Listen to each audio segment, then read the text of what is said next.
Assalamualaikum. Jangan lupa like, comment, and subscribe. Bye. Assalamualaikum warahmatullahi wabarakatuh.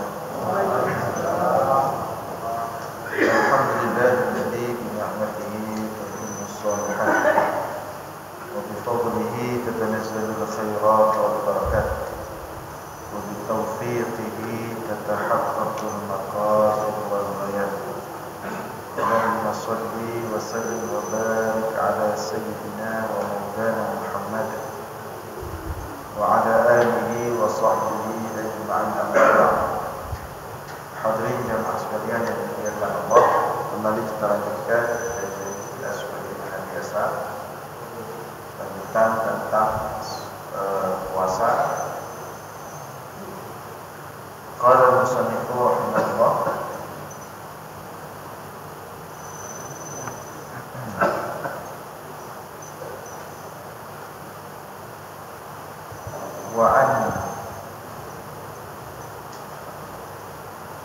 وعن أبي أمامة رضي الله عنه قال قلت يا رسول الله مرني بعمل قال عليك بالصوم فإنه لا عدل له.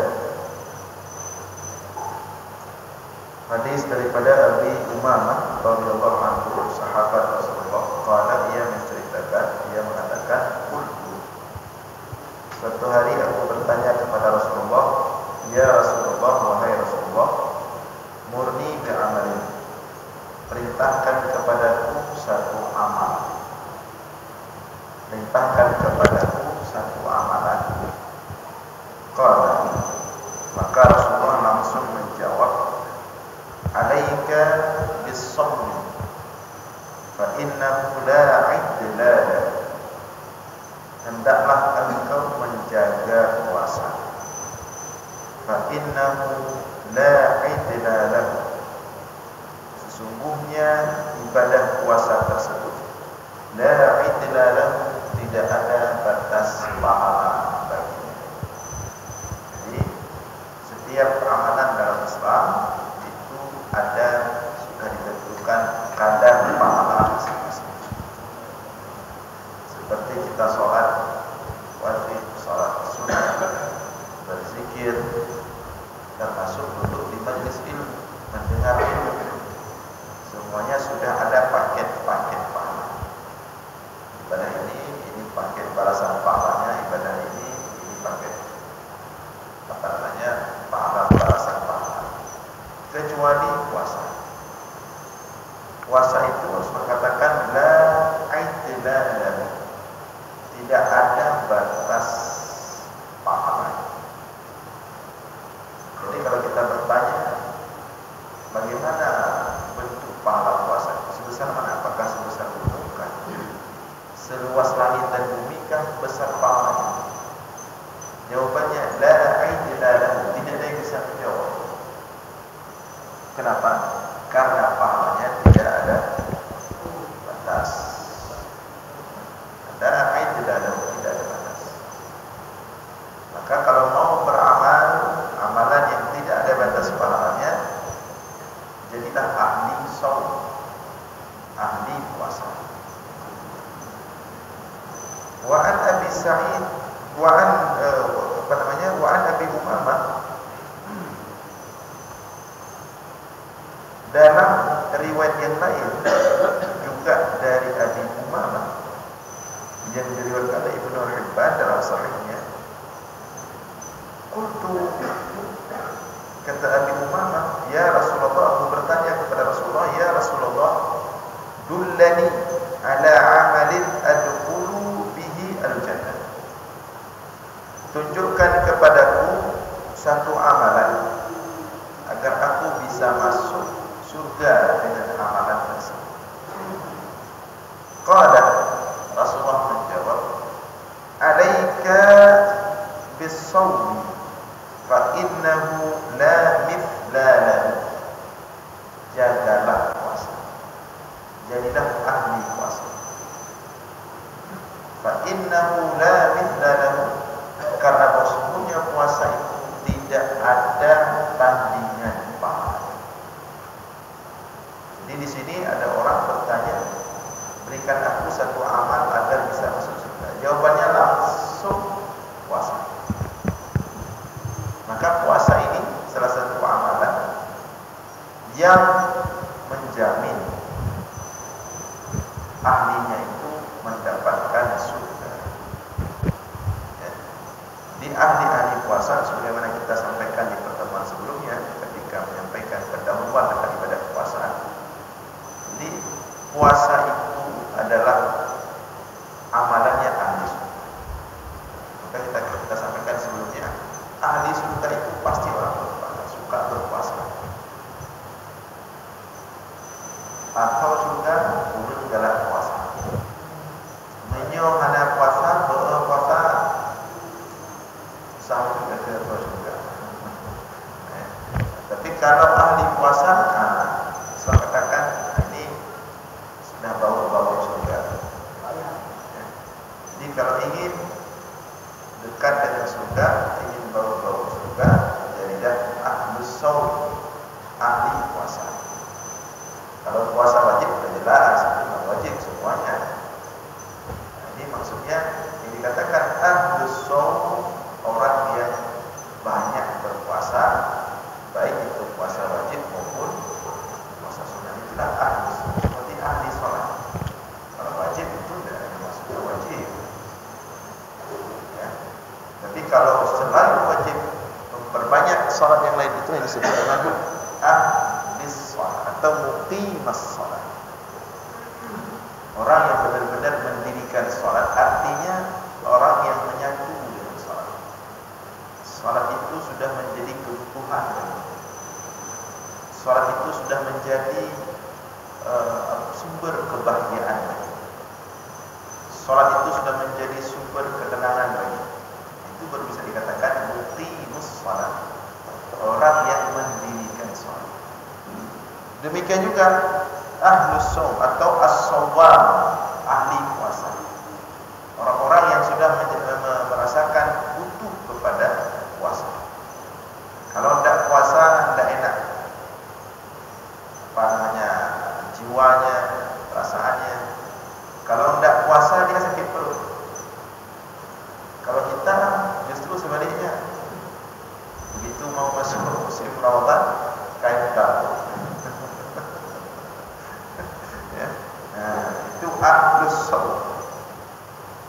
Jadi mau masuk surga, jawabannya dari Rasulullah adalah puasa. Masuk surga puasa. Jadilah ahli puasa. Wa an Abi Sa'id radhiyallahu anhu qala Rasulullah sallallahu alaihi wasallam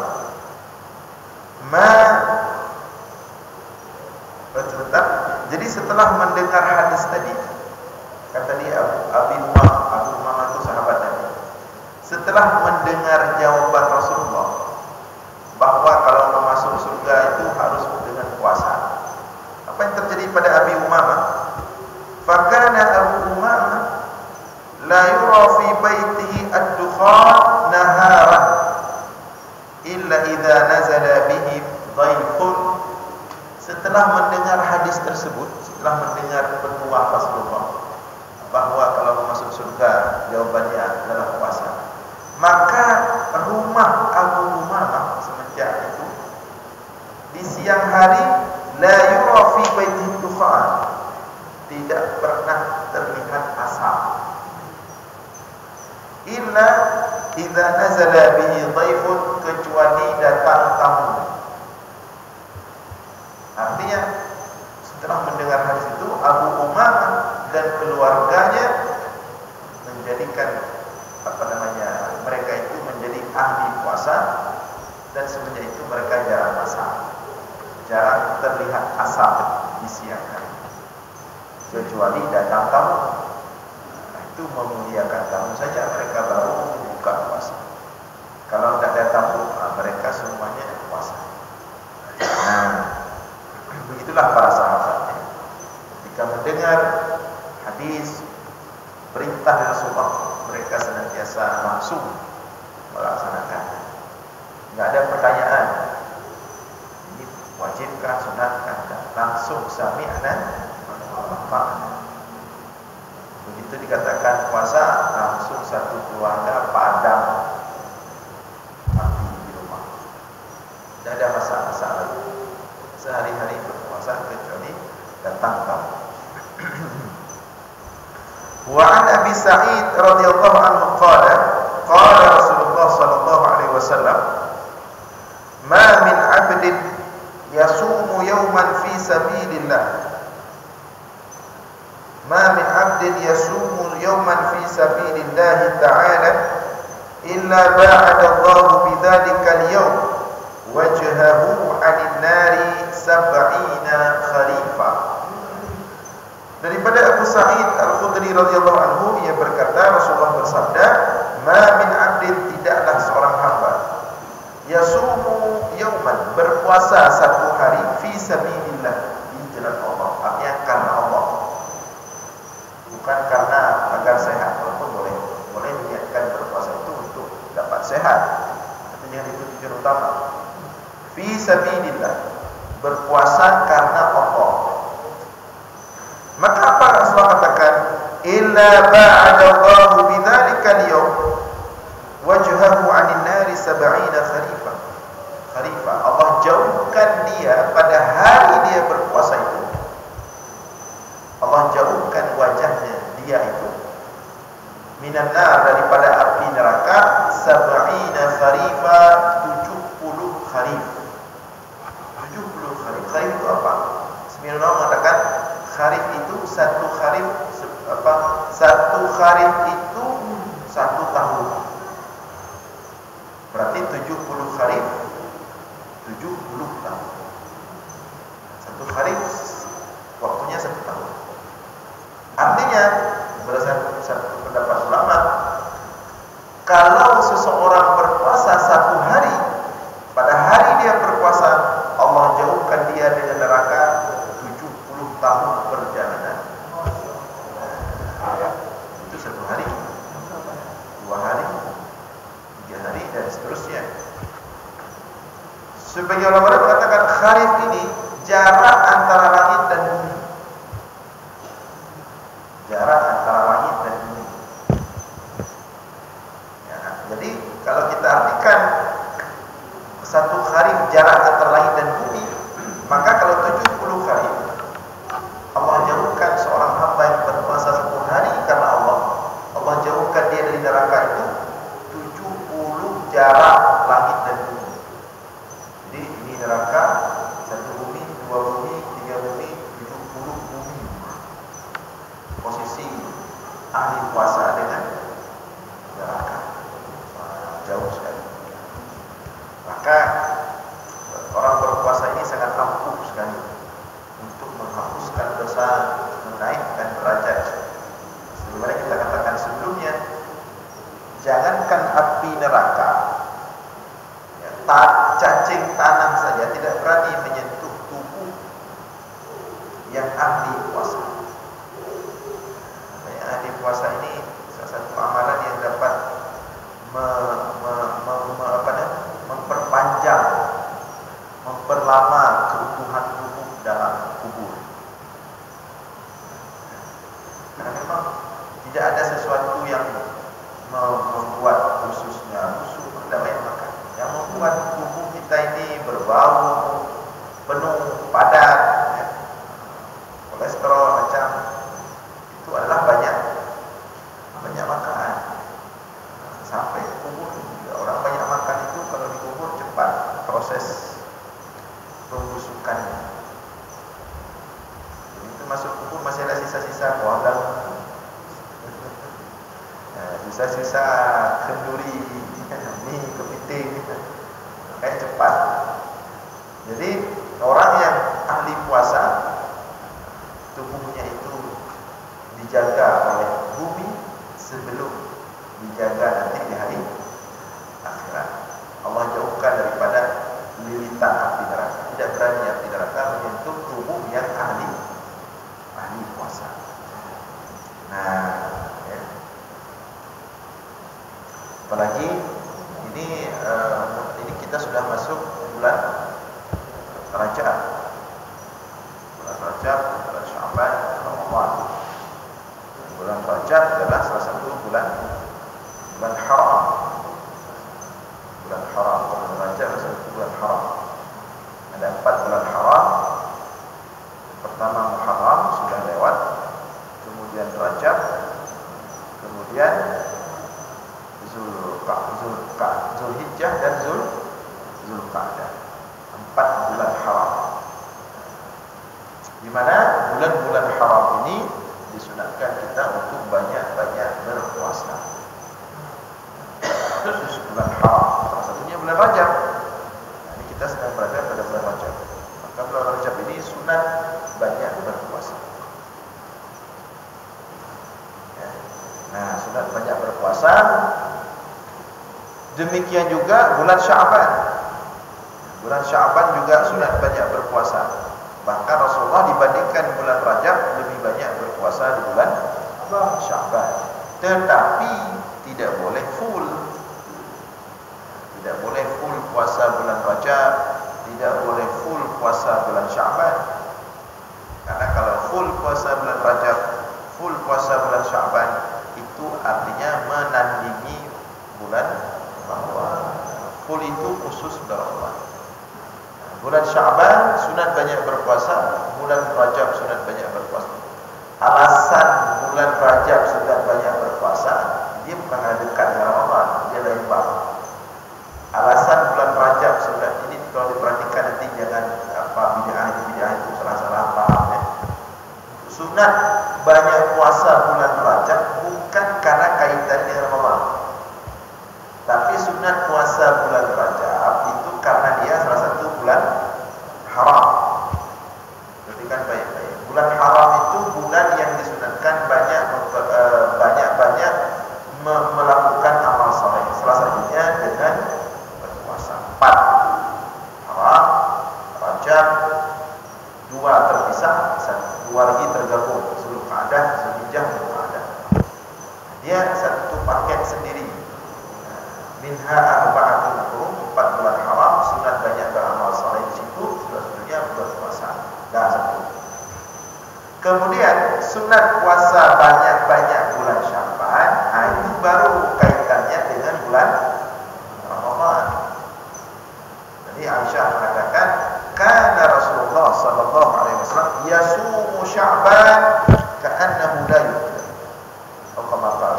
Kata Aisyah, Rasulullah itu ketika berpuasa bulan Sya'ban seolah-olah terus berpuasa tidak buka-buka. Tapi ketika beliau buka seolah-olah terus buka tidak puasa-puasa. Artinya Rasulullah berpuasa di bulan Sya'ban itu banyak puasanya juga banyak buka. Jadi kalau kita gabung kira-kira bulan Sya'ban itu Rasulullah setengahnya berpuasa, setengah tidak berpuasa. Jadi tidak mesti berurut. Pokoknya banyak-banyaklah berpuasa di bulan Sya'ban karena dia bulan mendekati bulan Ramadan. Kenapa Rasulullah kemudian memperbanyak puasa bulan Sya'ban? Ya untuk mengajarkan kepada kita untuk melatih diri sebelum masuk bulan Ramadan. Itu harus dipisahkan antara sunat banyak berpuasa bulan Rajab dengan sunat banyak berpuasa di bulan Sya'ban. Ya. Nah, dulu ada orang-orang yang mengambil full, padahal itu tidak baik. Khilaful aula. Khilaful aula itu bukan yang terbaik. Yang terbaik justru harus diselang-selang, tidak boleh full. Nah, kemudian An Abdullah yakni ibni Abi Mulaikah, An Abdullah yakni ibn Umar ibn al-As radhiyallahu anhu qala Rasulullah sallallahu alaihi wasallam, inna lis-shaimi 'inda fitrihi da'watun la da'watun ma turaddu. Sesungguhnya orang yang berpuasa itu ketika dia berbuka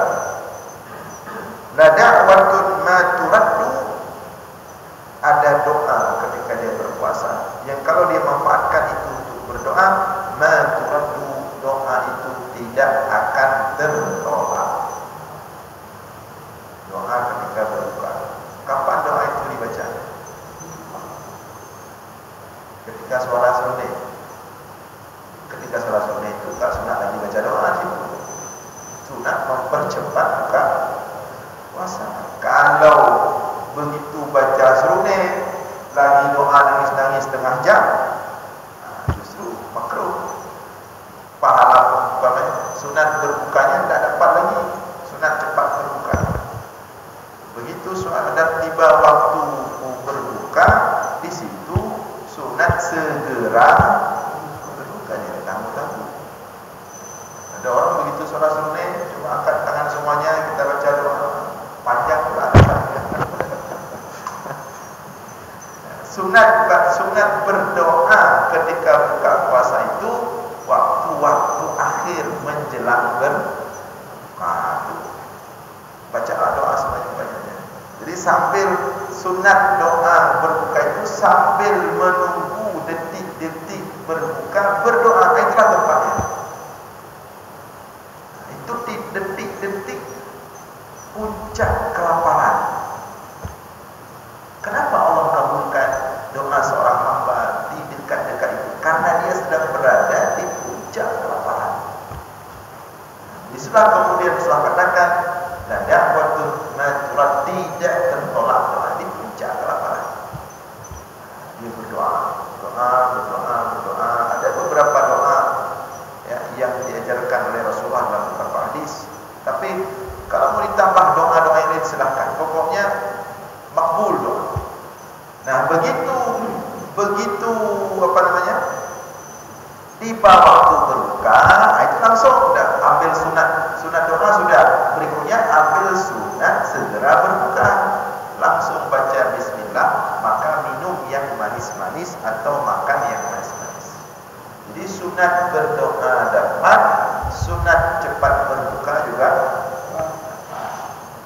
Tapi kalau begitu suara sunnah, baru kemudian doa, sunat doanya dapat, tapi sunat berbuka segera tidak dapat, tidak lewat. Makanya muazin seperti itu, muazin harus dapat pahala sunat cepat berbuka juga.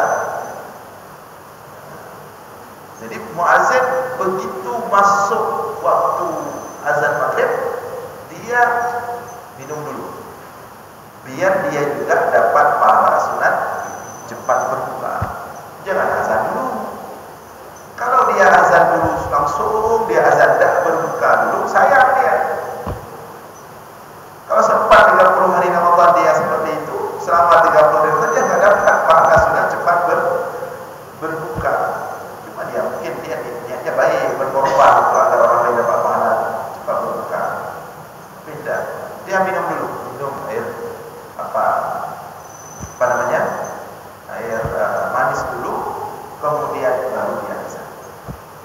Dia masuk waktu, jangan sebelum masuk waktu minumnya. Sudah masuk waktu. Jadi itu hal-hal yang kurang diperhatikan sama orang sekarang kan, menunggu berbuka justru dia lihat HP, lihat buka ini, buka itu, ini siapa jadi, di mana hasil debat capres semalam. Makanya itu waktu detik sangat sakral di ujung-ujung puncak puasanya seorang hamba. Jadi istilahnya lambungnya itu lagi panas-panasnya, kerongkongannya itu lagi kering-keringnya. Istilah kita berdoa kemudian berdasarkan rahmat kasih sayang dari Allah. Nah itu hikmah daripada makbulnya doa. Kemudian qala wa sami'tu Abdullah yaqulu 'inda fitrihi, disebutkan oleh Abdullah bin Amr bin Al-As, aku mendengar Abdullah membaca doa ketika hendak berbuka. Apa doanya? Jadi banyak doa menjelang berbuka puasa itu, baik doa dari Rasulullah maupun dari asar para sahabat. Di antaranya yang sering kita baca, Allahumma laka sumtu wa bika, bagaimana doanya? Allahumma laka sumtu wa bika amantu wa ala rizqika aftartu bi rahmatika ya arhamar. Itu satu. Kemudian doa yang dibaca oleh Abdullah di sini, Allahumma inni as'aluka bi rahmatika allati wasi'at kulla syai' an taghfirani. Itu doa Abdullah bin Amr bin As. Allahumma inni as'aluka bi rahmatika allati wasi'at kulla syai' an taghfirani. Wahai Allah, aku meminta kepadamu dengan rahmatmu yang luas, seluas segala sesuatu, an taghfirani, engkau ampunkan dosa. Ini menjelang berbuka yang diminta oleh Abdullah bin Amr bin As agar diampunkan dosa. Karena pengampunan dosa itu doa paling mulia, doa paling tinggi. Kalau kita sudah diampunkan dosa oleh Allah, semua dapat. Karena penyebab kita terhalang daripada keberkahan, rahmat, kenikmatan, kebahagiaan dunia akhirat adalah dosa. Itu punca. Cuma kadang-kadang kita kurang memahami, kita minta yang lain, minta ini. Padahal kalau dapat doa terampun dosa, yang lain tanpa minta semua dikasih sama Allah. Nah, kemudian wa an Abi Hurairah radhiyallahu anhu qala Rasulullah sallallahu alaihi wasallam, thalathatun la turaddu da'watuhum, as-saimu hina yuftiru, wal imamul 'adil, wa da'watul madlumi yarfa'uha Allahu fawqa al-ghamami, wa tuftahu laha abwabus samai, wa yaqulu ar-rabb wa 'izzati wa jalali la ansurannaka walau ba'da hin. Dari Abu Hurairah radhiyallahu anhu, ia berkata, qala Rasulullah sallallahu alaihi wasallam, telah bersabda, thalathatun la turaddu da'watuhum, ada 3 orang yang tidak tertolak doanya. Ada 3 orang yang tidak tertolak doanya. Yang pertama, as-saimu hina yuftiru, orang yang berpuasa ketika berbuka, tidak tertolak doanya, makbul insyaallah. Makanya pilihlah doa terbaik ketika itu, makbul. Yang kedua, orang yang tidak tertolak doanya, wal imamul 'adil, pemimpin yang baik. Pemimpin yang baik itu tidak ada tandingan. Dia sangat istimewa sekali. Pemimpin yang baik, dia mendapatkan posisi yang sangat tinggi sekali dalam Islam. Dia adalah perpanjangan kekuasaan Allah di muka bumi. Dia mendapatkan amanah dari Allah langsung sebelum mendapatkan amanah dari rakyat. Di tangannya Allah titipkan hamba-hambanya. Di tangannya nasib ratusan ribu jutaan rakyat Allah ciptakan. Kalau dia baik, maka nasib rakyat baik. Kalau dia tidak baik, juga sebaliknya. Kalau dia baik, maka tidak ada amalan yang mampu menandingi amalannya. Dia mengungguli. Pemimpin yang adil itu mengungguli ulama. Karena kemaslahatan yang dihasilkan oleh pemimpin yang adil jauh lebih besar daripada kemaslahatan yang dihasilkan oleh ulama. Makanya posisi dia lebih tinggi. Kalau dia datang, kata Imam Nawawi, sunat untuk kita berdiri memuliakannya. Dalam khutbah Jumat kita sunat mendoakannya oleh khatib. Di hari akhirat, di antara sab'atun yudhilluhumullahu yawma la dhilla illa dhilluh, di hari akhirat ada 7 golongan yang Allah berikan naungan di mana tidak ada naungan kecuali naungan Allah pada hari itu. Yang pertama mendapatkan naungan Allah itu bukan ulama, bukan orang soleh, bukan imamun adil, pemimpin yang soleh, pemimpin yang adil, pemimpin yang baik, yang mencintai mencintai rakyatnya dan dicintai oleh rakyat. Maka posisi pemimpin ini sangat tinggi. Jadi tidak bisa jadi pemimpin itu tes-tes, coba-coba, asal-asalan. Sangat mulia sekali. Harus betul-betul orang punya kapasitas, harus betul-betul orang yang cerdas, punya kemampuan, kapabel, pengalaman, berwawasan, cinta, sayang kepada rakyat. Karena dia sangat tinggi posisinya. Kalau duduk di situ orang-orang tidak jelas gimana. Rakyat misalnya duduk di pemimpin. Kan sayang juga orang harus memuliakan dia, padahal bukan orang yang mulia. Nah, memang kita diwajibkan oleh Islam, pemimpin itu harus dimuliakan. Terserah, harus dijaga, harus dibesarkan. Tidak boleh pemimpin dihinakan, dosa. Makanya pilihlah yang betul-betul berkualitas agar layak untuk kita muliakan. Ini bagaimana kita muliakan orang tidak mulia? Dan yang mau jadi pun harus pikir-pikir itu. Bukan jadi pemimpin itu bukan barang. Coba-coba, bukan barang ada duit yang penting cetak spanduk. Tidak serendah itu kedudukan pemimpin dalam Islam. Jadi jangan main-main. Sekarang orang suka main-main. Tak bisa jadi pemimpin itu kayak orang musim-musim jualan. Oh lagi jualan ini laku semua jualan itu. Oh lagi musim tepek-tepek spanduk, mau juga lah mau tes-tes tepek spanduk. Tapi itu ada pil.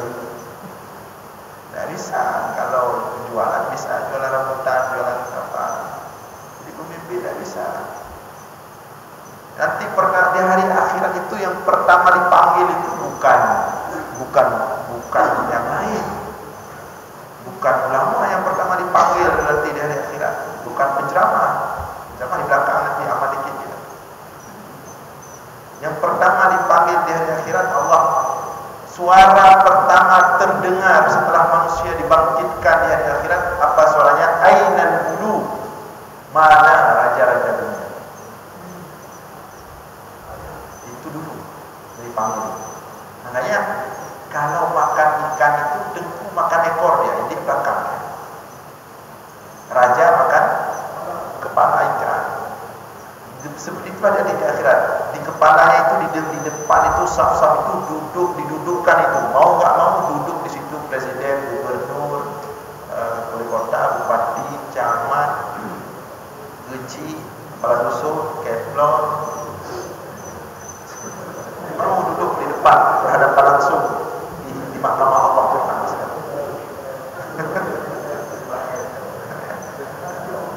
Sebagaimana di dunia suka duduk di depan, nanti rasakan di depan ditaruh sama Allah. Enak jadi apa?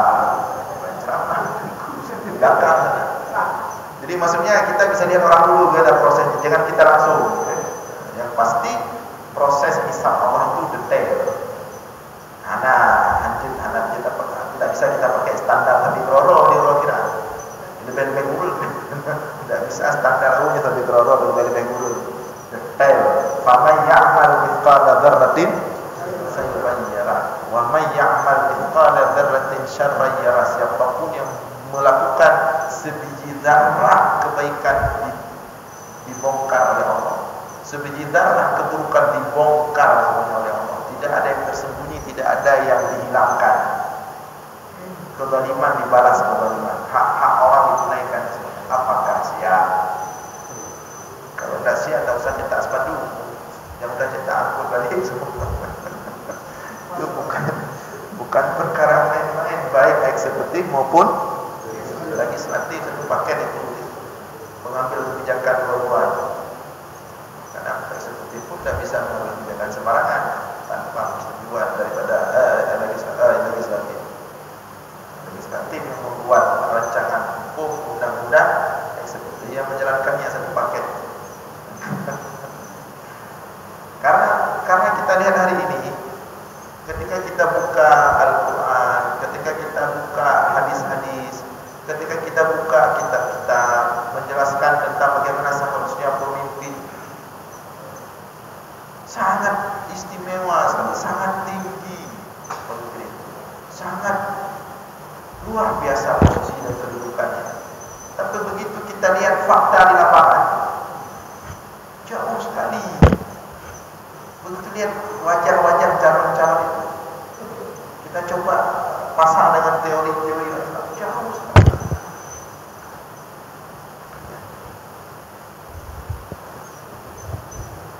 Bahkan mereka tidak tahu pun bagaimana menjadi pemimpin yang baik, apa konsepnya, apa namanya strateginya, bagaimana kemudian dia bisa menjadi, ya. Karena sehari ini kalau kita sampaikan pun pada masyarakat, kita ceramah misalnya, pilihlah pemimpin yang seperti ini, seperti ini, seperti ini, sesuai dengan ayat Al-Quran, sesuai dengan hadis-hadis, takutnya golput semua nanti. Karena tidak ada yang sesuai dengan ayat Al-Quran. Makanya tidak usah kita sampaikan aja, biar ya. Takutnya semakin kita baca, semakin kita lihat contoh-contoh pemimpin-pemimpin besar Islam seperti Rasulullah, Abu Bakar, Umar bin Khattab, Utsman bin Affan, dan seterusnya, Umar bin Abdul Aziz, Muhammad Al-Fatih, Salahuddin Al-Ayyubi. Justru semakin kita banyak melihat mereka itu, semakin kita menjadi tidak semangat melihat sepatu sekarang. Makanya yang paling kita bisa sampaikan yang umum saja, tidak usah detail-detail. Yang penting semuanya wajib memilih. Jangan sampai tidak ada yang memilih. Tidak ada yang ngomong begini. Ini sudah beberapa kali debat cawapres, makin debat makin kita satu pun tidak bisa dipilih. Seharusnya kan debat itu semakin membuat kita optimis untuk memilih si ini dengan visi misinya yang mengedepankan kepentingan umum daripada kepentingan pribadi dan kelompok. Itu justru kadang-kadang ya seperti itu. Cuma kita tetap wajib memilih. Itu bagian daripada ikhtiar usaha kita. Enggak memilih dosa. Memilih walaupun tidak tepat sasaran, lepas tanggung jawab. Tapi kalau tidak memilih, terjadi masalah kemudian dalam kepemimpinan, maka yang tidak memilih ikut bertanggung jawab. Yang memilih dia sudah selesai, dia sudah ikhtiar. Perintah Allah ikhtiar. Menurut dia ini baik, menurut sini ini baik. Nah, dia pilih. Ternyata tidak terpasang, dia sudah berusaha. Yang tidak memilih ini yang masalah, letlak. Dan kalau sudah pilih pun tidak boleh kemudian setelah kita pilih.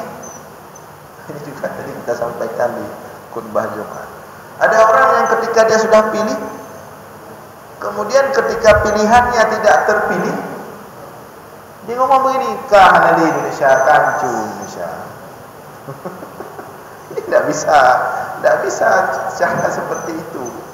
Itu kalau Anda ngomong seperti itu, kalau ada yang ngomong seperti itu, dia sudah mendahului Allah. Dari mana dia tahu? Dia boleh ngomong seperti itu, misalnya yang dia pilih menurut dia yang baik, yang ini. Kalau tidak, kalau dia tidak terpilih akan hancur negara itu kalau terpilih nomor lain. Boleh dia ngomong seperti itu, seandainya bumi ini tidak ada pemiliknya, tidak ada Tuhannya, tidak ada penciptanya. Tapi ingat, alam ini ada pemiliknya. Alam ini ada yang punyanya, ada yang mengaturnya. Allah Al-Hayyul Qayyum, dia yang maha hidup, Al-Qayyum lagi yang maha mengurus seluruh alam miliknya ini. Kulla yawmin huwa fi sya'n. Setiap hari dia mengurus alam miliknya ini, tidak dilepaskan. Jadi kita disuruh ikhtiar saja. Setelah ikhtiar, serahkan kepada Allah. Baik yang terpilih sesuai dengan pilihan kita maupun tidak, selesai pilih. kita sudah ikhtiar, kita serahkan kepada Allah. Perintah Allah, siapapun terpilih, Allah katakan atii'ullah wa atii'ur rasul wa ulil amri minkum. Taat kepada Allah, taat kepada Rasul, wa ulil amri minkum, dan taat kepada pemimpin. Tapi nanti bagaimana kalau begini? Dari mana ada hukum begini? Sudah jadi ahli ghaib itu menebak masa depannya. Bahkan Rasulullah katakan, kalau ada orang yang berani ngomong halakan nas, begitu terpilih tidak sesuai dengan pilihan dia mengatakan halakan nas, dia kacau. Kenali orang yang ngomong seperti itulah kata Rasulullah, fahuwa ahlakuhum, dialah yang paling hancur. Dia dulu yang perlu dihancurkan, dilenyapkan, karena dia telah memprovokasi. Dia provokator. Jadi biarlah umat ini hidup bersatu dan damai. Jadi itu, tapi yang perlu diperhatikan yang tadi, ya, kedudukan pemimpin dalam Islam itu bukan kedudukan main-main, bukan kedudukan biasa, tapi kedudukan yang sangat tinggi sekali. Dia khalifatullah fil ardh, dia pengganti, penerus kekuasaan Allah di muka bumi. Jadi jangan dibayangkan itu hal biasa. Makanya Rasulullah SAW ketika datang Abu Zar kepada Rasulullah, ya Rasulullah, istamilni. Datang Abu Zar ke Rasulullah, ya Rasulullah, pakai saya untuk membantu engkau dalam mengurus umat. Maksudnya Abu Zar minta jabatan, ya. Rasulullah ketika melihat Abu Zar itu di segi ibadah itu tidak ada tandingan. Abu Zar itu sahabat Nabi yang sangat sepuh, ibadahnya itu tidak ada tandingan. Ibadahnya, kesalihannya, jihadnya. Tapi ketika dia meminta jabatan, apa jawab Rasulullah? Ya Aba Dzarrin, innaka dha'if, wa innaha la amanah, wa innaha la nadama, wa khizyun yaumal qiyamah. Wahai Abu Dzar, engkau lemah dalam hal memimpin. Maksudnya Rasulullah sayang ke Abu Dzar, karena begitu istimewanya Abu Dzar, begitu salehnya dia, begitu alimnya dia, ya. Jangan sampai keistimewaannya itu semua yang tidak ada tandingannya itu berantakan gara-gara memegang amanah kepemimpinan. Rasul katakan, sesungguhnya jabatan itu wahai Abu Dzar la amanah, amanah besar, amanah dari Allah sebelum dari rakyat. Wa innaha la nadamah wa khizyun yaumal qiyamah. Sesungguhnya jabatan itu akan mendatangkan penyesalan, wa khizyun, dan kehinaan yaumal qiyamah, pada hari akhirat. Jangan drone back Abu Dzar. Bangkok drone back. Coba kita bayangkan setingkat Abu Dzar begitu dijaga oleh Rasulullah, maka seharusnya lebih-lebih setingkat kita. Amai dan abe dalam kedamnya itu. Jadi kahana amai. Dia boleh amai kita pukul yang rayu-rayu dan menjauh. Nah, jadi itu. Cuman ya kita berharap dengan kita sering menyampaikan, ya, nilai-nilai keistimewaan pemimpin, begitu besar tanggung jawab pemimpin dalam Islam. Mudah-mudahan walaupun sekarang belum di lapangan, belum seperti yang kita baca di kitab-kitab, tapi seiring berjalan waktu ke depan akan lahir pemimpin-pemimpin yang sebagaimana kita baca dalam sejarah-sejarah peradaban besar, dalam kitab-kitab, dalam ayat-ayat, dalam hadis-hadis, terus kita sampaikan. Nah, termasuk kita sampaikan juga kepada para pemilih, karena pemilih pun bertanggung jawab penuh di negara demokrasi. Nah, kita sedikit lagi tentang hadis ini. Jadi Rasulullah mengatakan salathatun la turaddu da'watuhum, ada 3 golongan manusia tidak tertolak doa mereka. Yang pertama tadi orang berpuasa ketika berbuka. Yang kedua imamun adil, pemimpin yang adil tadi, yang tidak tertolak doanya, makbul doanya. Makbul doa pemimpin yang adil. Jadi kalau jumpa sama pemimpin yang soleh, boleh minta doa dari dia. Karena doa dia lebih makbul daripada doa kita. Tapi harus betul-betul soleh ya. Wada' yang ketiga da'watul madlum. Wa da'watul madlum yarfa'uha Allahu fawqal ghamam. Yang ketiga doa orang terzalimi. Yarfa'uha Allahu fawqal ghamam. Ghamam langsung diangkat oleh Allah doa orang terzalimi itu fawqal ghamam, ke atas awan, ke langit. Wa tuftahu laha abwabus sama, dan dibuka bagi doa orang terzalim itu pintu-pintu langit. Doa orang terzalim, maka hati-hati doa orang terzalim. Wa yaqulu Rabb, dan ketika doa orang terzalim itu masuk menembus pintu-pintu langit, Allah mengatakan wa izzati wa jalali la ansurannaka walau ba'da hin. Kata Allah, demi keagunganku dan demi keperkasaanku, la ansurannaka, akan aku bantu kamu wahai orang terzalimi, walau ba'da hin, walaupun sampai kapan. Yang pasti doa orang terzalim itu akan makbul. Hati-hati mendekati menzalimi orang, doanya itu makbul. Baik, insyaallah kita lanjutkan malam ke depan. Demikian malam ini, mudah-mudahan ada manfaat. Aqulu qouli hadza wa astaghfirullah li wa lakum. Wassalamu alaikum warahmatullahi wabarakatuh. Terima kasih.